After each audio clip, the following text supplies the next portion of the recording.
Everybody gets high sometimes, you know. Buenas tardes, mi nombre es Bárbara Mendoza y voy a hablarles acerca de la productividad, formación y capacitación de los trabajadores. Esto consiste de los artículos 153A al 153X.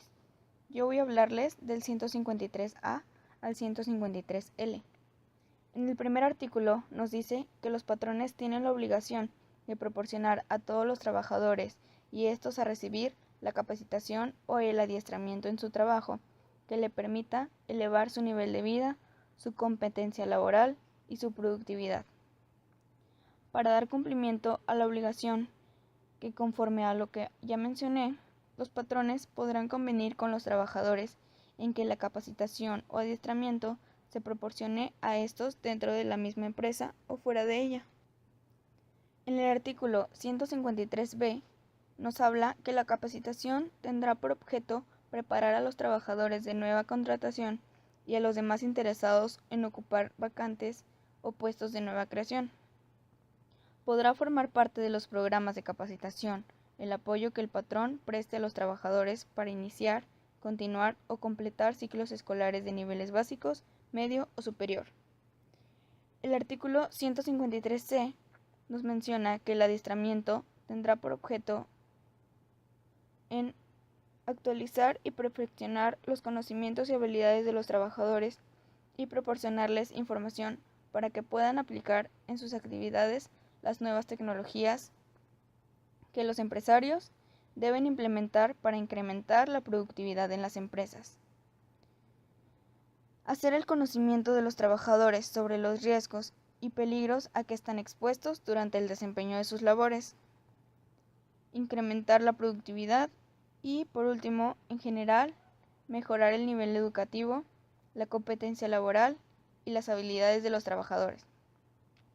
El artículo 153d nos dice que los trabajadores a quienes se imparta la capacitación o adiestramiento están obligados a asistir puntualmente a los cursos, atender las indicaciones de las personas que impartan la capacitación o adiestramiento, presentar los exámenes de evaluación de conocimientos y de aptitud o de competencia laboral que sean requeridos. El artículo 153e dice que en las empresas que tengan más de 50 trabajadores se constituirán comisiones mixtas de capacitación, adiestramiento y productividad, integradas por igual número de los representantes de los trabajadores y de los patrones. El artículo 153f dice que las autoridades laborales cuidarán las comisiones mixtas de capacitación, adiestramiento y productividad se integren y funcionen oportuna y normalmente, vigilando el cumplimiento de sus obligaciones.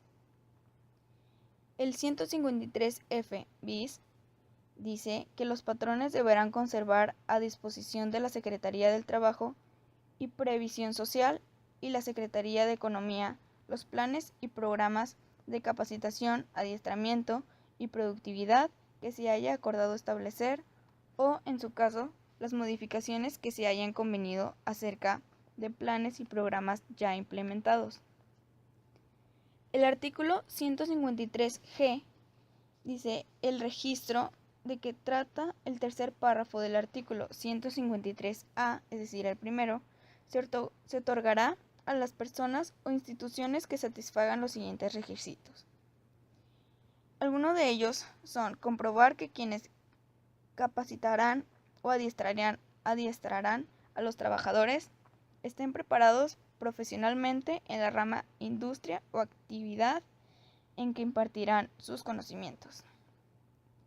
Otro es que no están ligadas con personas o instituciones que propaguen algún credo religioso en los términos de la prohibición establecida por la fracción cuarta del artículo 3 constitucional. El artículo 153h nos habla que los planes y programas de capacitaciones y adiestramientos se elaborarán dentro de los 60 días hábiles siguientes a que inicien las operaciones en el centro de trabajo, y estos deberán cumplir con los siguientes requisitos. Primero, referirse a periodos no mayores de 2 años, salvo que la capacitación a que se refiere el segundo párrafo del artículo 153b dice que, en segundo también lugar, comprender todos los puestos y niveles existentes en la empresa. En tercero, precisar las etapas durante las cuales se impartirán la capacitación y adiestramiento. Cuarto, señalar el procedimiento de selección. Y quinto, deberán basarse en normas técnicas de competencia laboral, si las hubiese, para los puestos de trabajo de que trate. El artículo 153i dice que se entiende por productividad, para efectos de esta ley, el resultado de optimizar los factores humanos, materiales, financieros, tecnológicos y organizacionales que concurren en la empresa, en la rama o en el sector para elaboración de bienes o la prestación de servicios, con el fin de promover a su nivel sectorial, estatal, regional, nacional e internacional, acorde con el mercado al que tiene acceso, su competitividad y sustentabilidad, mejorar su capacidad, su tecnología y su organización, e incrementar los ingresos, el bienestar de los trabajadores y distribuir equitativamente sus beneficios. El artículo 153j dice que para elevar la productividad de las empresas, incluidas las micro y pequeñas empresas, se elaborarán programas que tengan por objeto, por ejemplo, hacer un diagnóstico objetivo de la situación de las empresas en materia de productividad, adecuar las condiciones materiales, organizativas, tecnológicas y financieras que permitan aumentar la productividad, evaluar periódicamente el desarrollo y cumplimiento de los programas y las demás que se acuerden y consideren pertinentes. Los programas establecidos en este artículo podrán formularse respecto de varias empresas. El artículo 153k nos habla de la Secretaría de Trabajo y Previsión Social en conjunto con la Secretaría de Economía. Convocarán a los patrones, sindicatos, trabajadores e instituciones académicas para que constituyan el Comité Nacional de Productividad, que tendrán el carácter de órgano consultivo y auxiliar del Ejecutivo Federal y de la planta productiva. Por último, el artículo 153L habla de que el titular del Ejecutivo Federal fijará las bases para determinar la forma de designación de los miembros de la Comisión Nacional de Productividad, así como las relativas a su organización y funcionamiento, sujetándose a los principios de representatividad e inclusión en su integración. En la toma de decisiones de la Comisión Nacional de Productividad se privilegiará el consenso. Muy buenas tardes, les voy a hablar acerca del contrato colectivo. Este debe incluir cláusulas relativas a la obligación patronal de proporcionar capacitación y adiestramiento a los trabajadores, conforme a planes y programas que satisfagan los requisitos de este capítulo. O sea, esto quiere decir que en un contrato colectivo deben de proporcionarse que el patrón está obligado a dar a sus trabajadores una capacitación y adiestramiento. No van a llegar directamente los trabajadores a agarrar una máquina, a seguir un sistema o a moverle un programa si no tienen esta capacitación y adiestramiento, por lo cual el patrón está obligado a dárselas. Además, podrá consignarse en los propios contratos el procedimiento conforme el cual el patrón capacitará y adiestrará a los trabajadores. En este contrato, como vienen los planes y los programas, tanto la obligación, también deben de decirse los procesos, cómo debe ser capacitado el trabajador. Para su funcionamiento, la Comisión Nacional de Productividad establecerá subcomisiones del tipo sectoriales por rama de actividad, estatales y regionales. Siguiendo con el párrafo Q, a nivel de las entidades federativas y el Distrito Federal, se establecerán comisiones estatales de productividad. Será aplicable a las comisiones estatales de productividad en el ámbito de las entidades federativas, lo establecido en los siguientes artículos y demás relativos. Cuando el patrón no da cumplimiento a la obligación de conservar a disposición los planes de capacitación y adiestramiento, o cuando dichos planes y programas no se llevan a la práctica, será sancionado conforme lo dispuesto a la ley.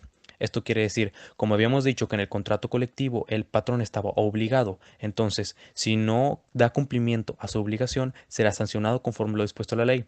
Claro, la obligación es darle capacitación y adiestramiento a sus trabajadores.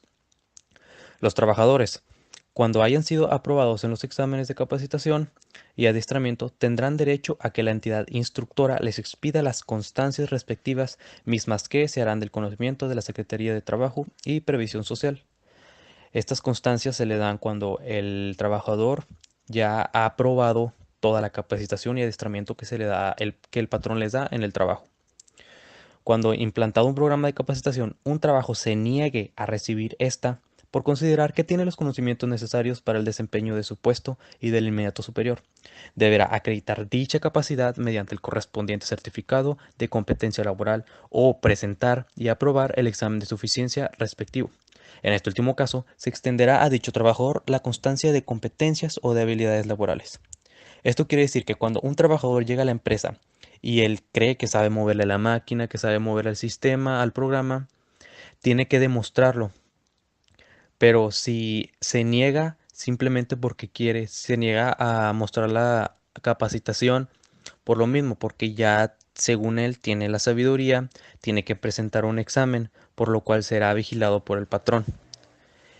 Y al igual, pues tienen que, después de aprobar el examen, se les da una constancia de competencias, que es el documento en el cual el trabajador acreditará haber llevado y aprobado un curso de capacitación.